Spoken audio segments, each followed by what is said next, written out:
శ్రీకృష్ణ మందిరం ట్రస్ట్ తీరుపై అయ్యప్ప స్వాములు దేవాలయం వద్ద నిరసన చేపట్టారు.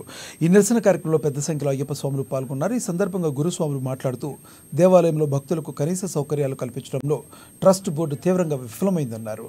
అయ్యప్ప దీక్షల సందర్భంగా దేవాలయంలో పడి వెలిగించే విషయంలో సైతం ట్రస్ట్ బోర్డు పూర్తిగా నిర్లక్ష్యం వ్యవహరిస్తుందని వాపోయారు. పడి పూజకు భక్తుల నుండి దేవాలయం ట్రస్ట్ 6,500 ముక్కిపిండి వసూలు చేస్తుందని వారు ఆరోపించారు.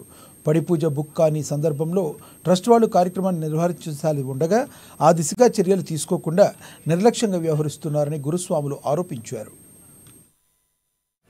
ఆర్థికపురం దాన్ని వెలిగించడానికి వాళ్ళు లేదు అని అంటే భక్తురాలు మన మహేశ్వరి కన్యస్వామి వచ్చి ఆమె పోయి దీపాలు ఇవ్వండి మేము వెలిగించుకుంటామంటే మేము ఇయ్యం దీపాలు అంటే ఏడ్చేసింది. ఆమె ఏడిస్తే ఆ గంట సేపు వేధించి అప్పుడు ఇస్తే మళ్ళీ అందరం డబ్బులు మేమందరం డబ్బులు అందరేసి అప్పుడు తీసుకుపోయి వేసి ఆమెను ఫోన్ చేసి నిన్న పేపర్లో రాసాం ఆ విషయం.